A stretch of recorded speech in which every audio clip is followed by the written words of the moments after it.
Our next speaker oversees product and engineering for the world's most valuable company that is now transforming how consumers search and shop for travel. Ladies and gentlemen, please welcome the VP of Travel and Shopping at Google, Oliver Heckman.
Hey everybody, it's great to be here. I want to get started with a personal travel story of myself. My name is Oliver Heckman, and as the name implies, I'm German. Even though I live in the US now, I was born in the area of Frankfurt in Germany. That's also where my parents live. And I've been living outside Germany for about 12 years now, and typically in countries where euro is not the currency. So a very frequent thing that I'm doing multiple times a year is travel back to see my mom. And I would either arrive at the Frankfurt airport, or I would arrive at the Frankfurt Central train station. And I have two options. I can take a train, it's 15 euros, or I can take a taxi, that's 100 euros, and I'll be at my mom's place. So typical travel journey for me for the last 12 years has been arrive, go and buy a train ticket. In Germany, train tickets can be paid with German bank cards, EC-Karten, but you can't pay them with credit cards. So as someone not living in Germany, not having an EC-Karte, I need to get cash, so I go to an ATM, get some cash. With a fresh 50 euro bill, I would then go to the ticket machine, realize, having learned over the years, that it does not accept 50 euro bills. Easy, there are many shops around, you just go to a shop and have it changed. I'm kidding, of course, this is Germany. You cannot just go to a shop and have money changed. You have to buy something. So I would end up buying chewing gum regularly or water bottles, depending on where I'm from. I'm traveling from that day and how hot the weather is. Then I get the money changed and I buy a train ticket and off I go. Or in the more recent years, I've more and more been willing to pay the 100 euros to take a taxi. But even then, you're kind of loaded with your luggage, you're standing out there, typically it's raining when I arrive, and only 1 in 4 taxis in Germany is accepting credit cards. So you have a similar thing where you have to pass on costs. And in my personal experience, the more it's raining, or the colder it is, or the later night it is, that ratio of 1 in 4 goes rather down to 1 in 10. So, but I've been doing that for 12 years. I've internalized this. I know all the ATMs. I have a preference in chewing gum that I buy, and all of that hasn't been a big deal until about 2 years ago. I was coming back from a trip to San Francisco where I had started using Lyft and Uber.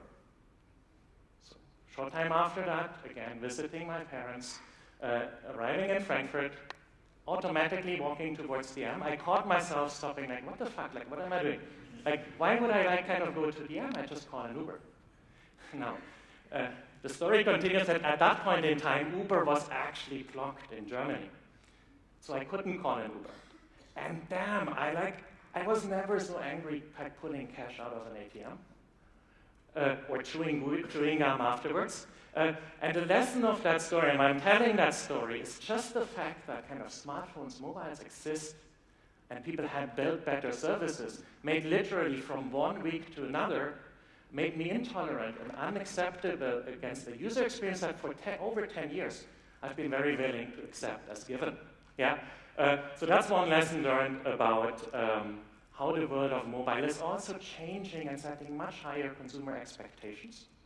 The next thing that it is changing, and this has come across in some of the other talks today as well, is that also the internet is experienced differently with the use of mobile phones. You've seen that in the video earlier on. People are on their phone all the times, but these sessions are more fractured, more spread out through the day, and tend to be shorter. That's why at Google we call them micro moments. And I've been talking about micro moments at Phocuswright in Fort Lauderdale in November. So I don't want to go into too much detail because that talk is available online, but I want to give you an update on some recent numbers that we have seen change since the Phocuswright talk. We have seen a further explosion in mobile searches in just the last 6 months, since November. The travel-related queries on Google have continued to grow rapidly, 40% in 6 months. And if you look across travel-related sites, we see now that they have passed 40% of the traffic, and more is coming from mobile devices. This is quickly going to 50, 60, 70, 80%. At the same time, sessions become shorter and shorter. That's because they're fractured. People spend time on their mobile when they're in a queue at the supermarket or at the airport or during a commercial break on TV, and these sessions tend to be shorter and shorter. If the checkout process, the purchase process, is smooth enough, frictionless enough, users are actually willing to convert on their mobile devices, and we've seen in just the last 6 months, mobile conversion rates across the board in travel go up by about 10% points. So we've said this many times before, but it's an important message to repeat and repeat. In this world of changing user expectations and changing user behavior, in this world of mobile, it's no longer sufficient for Google to be just providing 10 blue links and a bunch of text ads. That's why we've been, for the last couple of years, evolving Google towards being an assistant for our users that is providing our users with the answers to the questions that they're seeking, sometimes even answering the questions before they're even asking, and sending our users to the right partner to convert there in those shorter and shorter moments. And with that in mind, I want to walk you through our existing products and give you some updates, and then introduce a new product that we've been building. I want to start with destinations on Google. In Phocuswright in November, we've introduced the product, we've shown it to you and given you a preview of it, and at ITB in March this year, we've officially launched this product. It's called Destinations on Google. You can trigger it in Google search if you search, for example, for Europe destinations.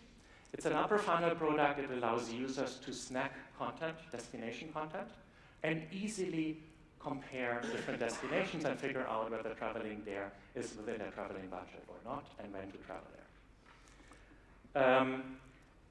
I don't want to walk you through the whole product because I've done that at the last Phocuswright, but the product has been very successful. We now have actual users using it. So we've observed actual user engagement with the product, and we see a lot of engagement especially on the more visual content that's in the travel guide, like the images, for example, at the top, or the video content we feature towards the bottom of the page, get a very, very high engagement from our users. Also, what gets a surprising and even larger amount of engagement than we anticipated is the click on what we call other places to explore, which you can see on the right-hand side here. So from a destination like Paris here, you can explore other related destinations like Nice, Marseille, Bordeaux, and so on. Now this is seeing a large amount of click, confirming that this is an upper funnel product built for users that are still flexible in their destination, and that it's doing a good job in allowing users to quickly snack and explore different destinations. Some of the other elements that we've built, we're optimizing still, but by and large, we're very proud about the product. It has been received well by our partners, by our users, and by the press. And out of the many good press quotes that we got, this is very clearly my favorite quote. If you're building a travel product and you get a favorable comparison to Candy Crush, like what more can you want? So, but I'm an engineer, and as an engineer, I simply can't pass on the opportunity of mentioning my favorite feature in destinations, which is this feature. We call it Plan a Trip. It's in a separate tab in destinations. And this is basically allowing users in real time to explore the prices, the costs of traveling to a destination and staying there, the different parameters that they can set, and with the date flexibility that they typically have.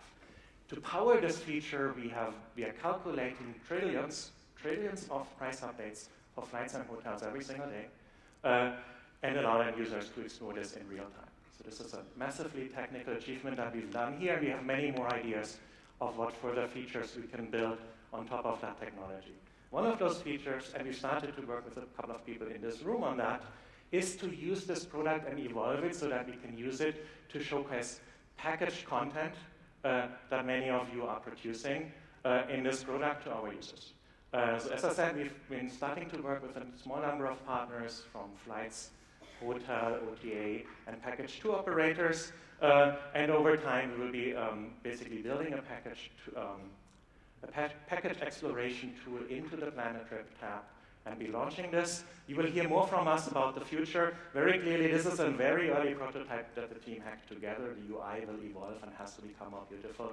Just wanted to give you a preview of that. You will hear more about this in the future. Then another important product for us is Google Flight Search.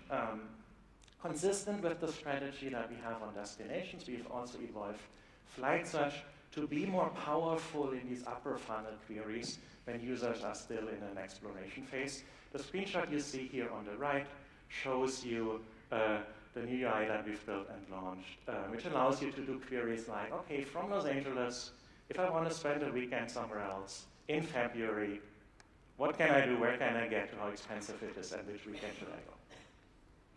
It's a beautiful thing. I'm using this to plan a trip to Hawaii soon. Then along with Google becoming more of an assistant that's providing users answers, we've kind of further improved the assistive functionality that we have in Google Flight Search. One of those features is the tips feature, where automatically for a user coming in and doing a specific query for a flight, we automatically run a large number of other queries for that user, like a good assistant should do, and check whether if that user is traveling at slightly different dates, can save him some money and then expose it. Or also alternative, if actually by changing the dates the user cannot save any money, then also tell that to the user, because that will make the user more likely to convert. In parallel, we've explored with a couple of alternatives of visualizing, you can see that on the right-hand side, of visualizing the different prices and how they change over time. And we've changed the sliders that we used to have, where you can kind of narrow down the window for arrival and departure. We actually figured out that sliders on mobile are antiquated and no longer work. It's a relic from the desktop world. And we've replaced them with more coarse-grained and much larger tab targets that you can see in the middle screenshot, and that works surprisingly well. Even though it's more coarse-grained, that's a much better mobile user experience. We've done similar and consistent changes in hotel search as well, and you'll find similarly larger tab targets in hotel search now. And we've also built similar assistive features, similar to tips in flights. Hotel search will now actually check for the user if the user is possibly missing out on a different deal, on a special deal that would be available if the user would slightly change the dates.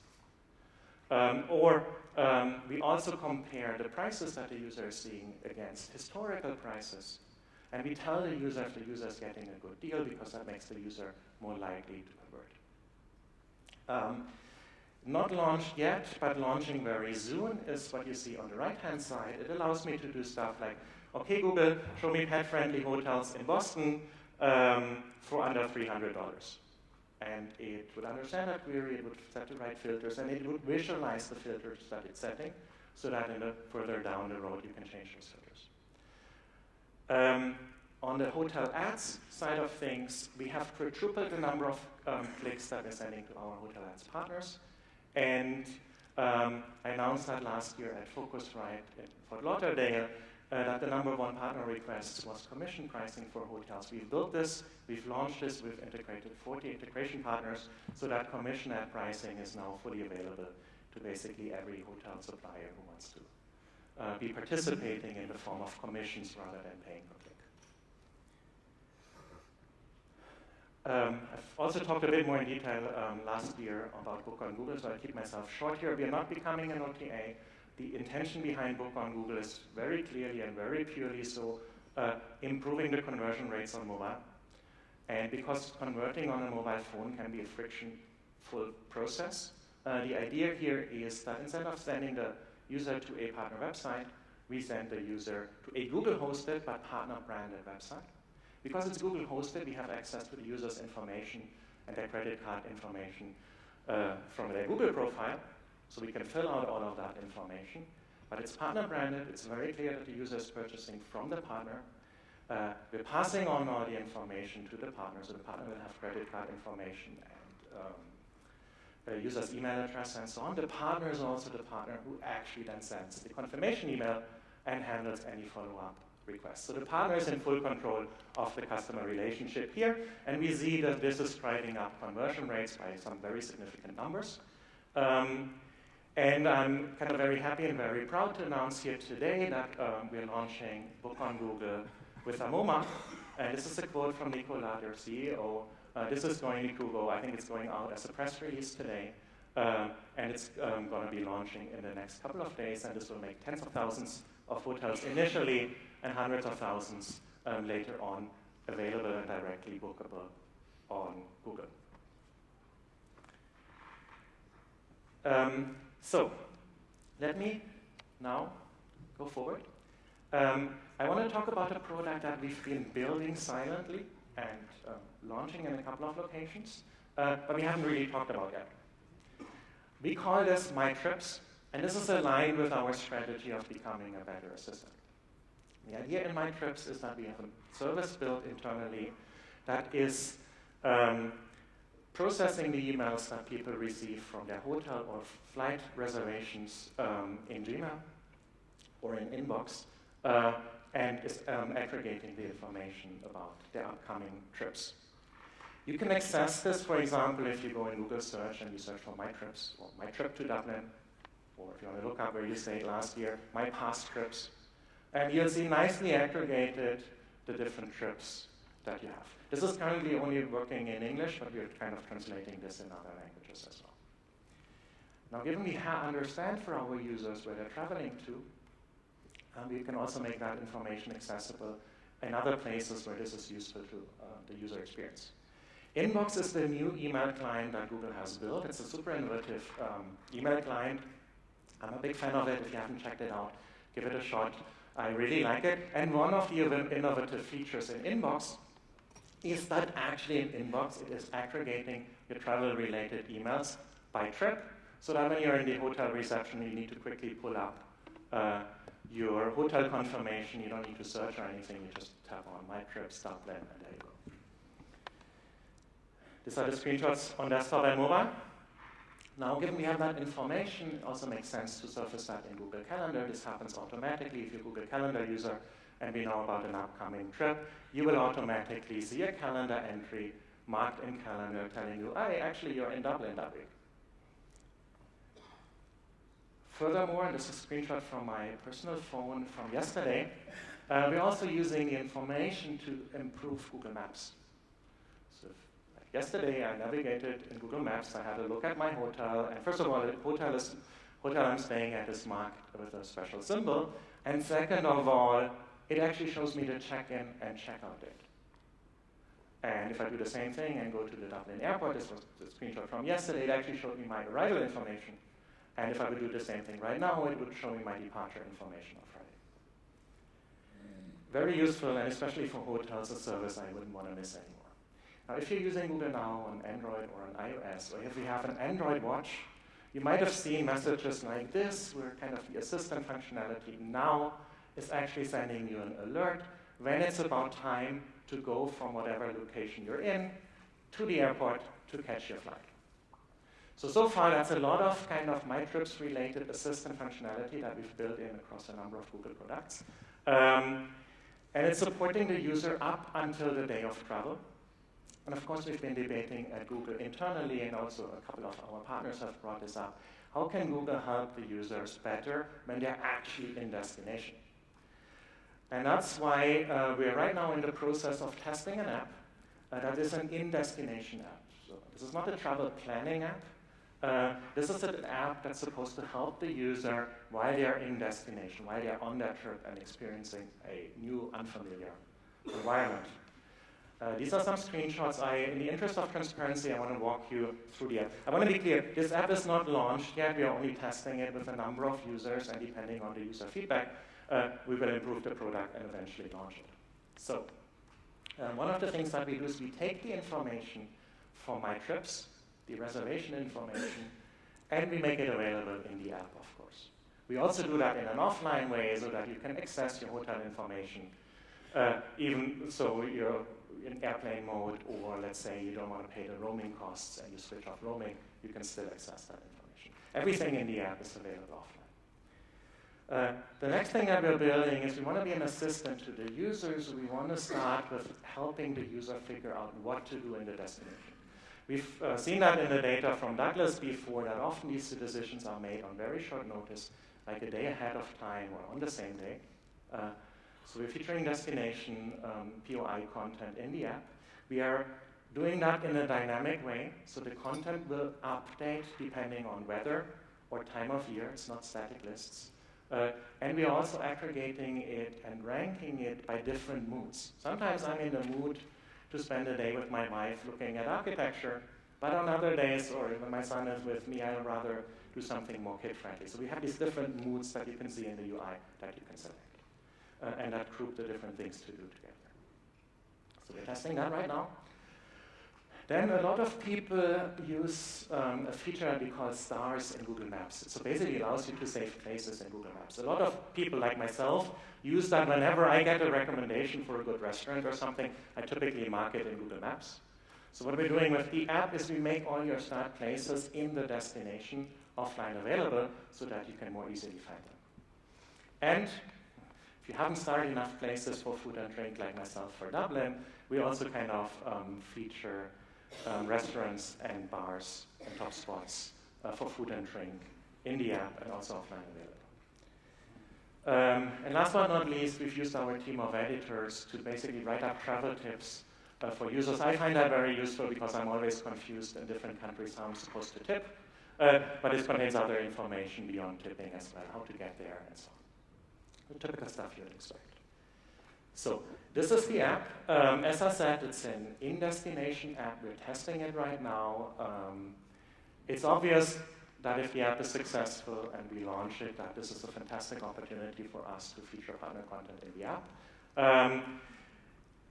But I can't give a specific launch date as we're still collecting early user feedback here.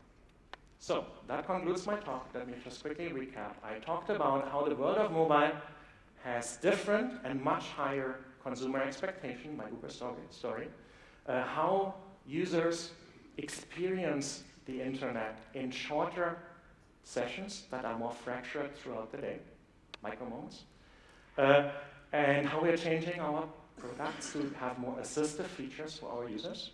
I've talked about the destination product that we just launched in March, and that's doing very well, giving you an update on Google Flights and Hotel Search.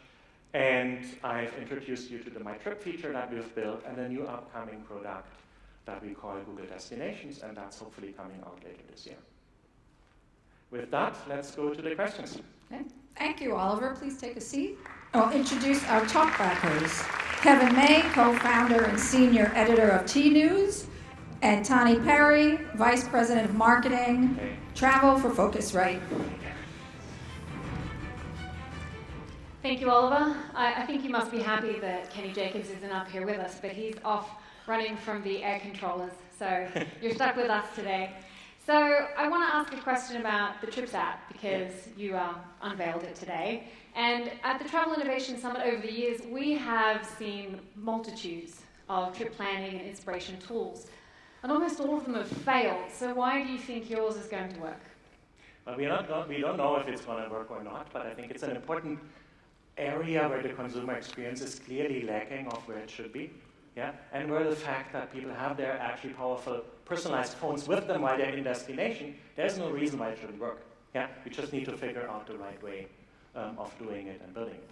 I'm very optimistic. We put a strong engineering team and a strong product team against it with some beautiful, you've seen the mocks or you've seen the actual demo of it. It has a beautiful UI. It's very resistive. We're trying to do the right things here. I'm optimistic, but we'll see. So Phocuswright has some research that says that apps are poorly utilized. Why have you chosen an app versus, say, mobile web? Yeah, I mean, if you look at our strategy, we have a strategy where we're focusing on the mobile web for planning. And we don't have a planning app, we're not planning to build one. We see a lot, especially the conversion still being kind of more happening on the web, the mobile web, than in apps. But for in-destination, simply because people often have roaming or have higher data rates that they pay when they're traveling, yeah, that's really when an app can basically exploit the fact that it can store content offline, yeah, and play its strengths there. So that makes me optimistic, and that makes me like an app being the right technology choice for in-destination, but not for planning. Okay, thanks. Okay, so I think we've covered off trips there. So the two main products so far have been, I guess, Google Flight Search and Hotel Finder, industry kind of products. Yeah. On a scale of 1 to 10, with 1 being it's absolutely terrible, and 10 being it's absolutely awesome, how would you rank the success of those two services so far? I would give Flights a very clear 10. I think I honestly, and I had that opinion before I became their boss, I think Flights is really one of the best products that Google has ever built. And that's setting a high standard. And the passion I see in that team, yeah, the number of people that wake up in the middle of the night on a Saturday or Sunday, if some obscure price on a strange flight that probably nobody's ever going to take is off by $1, and people jumping on that and fixing that, that's amazing. There's so much passion and so much enthusiasm about Flights in that team. They've built an amazing product, has a lot of innovative features, has tremendous success. We've tripled the number of users in the product for 4 years in a row now. So very clearly it's also resonating with our users. On the hotel side, I'm very proud of the progress that we've made in the last year on the user experience. I've not really been that super happy, frankly, with the user experience it had a year ago, but I think it's gotten to a really good point, and some of the things that we're launching soon, I showed some of them in this presentation, make me say it's going up, it's moving towards a 10, but it's not there yet. It's like a 4 at the moment, isn't it? It's more like a 7 I think we should or poll 8. the audience too and see if you get a 10. I give it a 7 or 8 with a very strong upwards trajectory. So, changing tack a little, you are the operators of the only online advertising platform for travel that really matters, and your advertisers spend billions of dollars with you every year, and launching something like TripApp and some of your other, products, I think the travel industry, some people are angry with you for competing with them. So, how do you address that? Clearly the Trips app is going to create additional opportunities to feature content and feature ads. Yeah? And But don't you think you're cutting out people at the same time? You just mentioned earlier that a number of people have tried to build a good in-destination and they've all failed. Okay, fair. So. Okay, but what about the people who, if it's a revenue stream and it's quite large for you, so how are you going to balance the two? I think actually, especially in destination, travel is a huge space. People traveling have very different preferences, whether it's a budget traveler, more looking at Lonely Planet type of travel, or an architect like my wife who wants to see kind of the most famous building and live in the best in the best hotels of the town. There's a huge space. I think it's actually good if there are multiple in-destinations apps that kind of target the different user needs that we have here. An obvious comparison I would make is TripIt, which has somewhat similar functionality than some of the stuff that we're doing. But if you just use the program, I'm a fan of TripIt and I've been using it for many years. It targets a different use case. It's much more of a business use case, also why they're integrated with Concur. More of a business use case, speaks a very different design language that will be good for some users and will not speak to other users than the design language that we're using in our Trips app. And the space is huge. There's plenty of stuff for other players to do. So there's plenty of room for everybody, is what you're saying. Okay. We were stood at the back watching the Facebook presentation. You guys must look on with a bit of envy at Facebook, right? You mean because of the time spent? the time spent and what it's doing and the fact that it's a successful social network as opposed to Google+, which perhaps wasn't. I mean, one of the things that is Google's strengths is clearly not in the social space, but is the fact that actually users go to Google with their clear intent in mind. That has always been a traditional strength of Google. It expresses itself in the queries that we see on Google, and that's the strengths that we're building on. Yeah? And I think Facebook has a very sound strategy on building on the social strengths that they have. Yeah? But that's a very different strength, and it's useful in different situations than the strengths that you have when you have very clear user intent. So I think it's a very different thing. Okay. I remember 2010, I think it was, when you paid a lot of money for ITA software. Mm-hmm.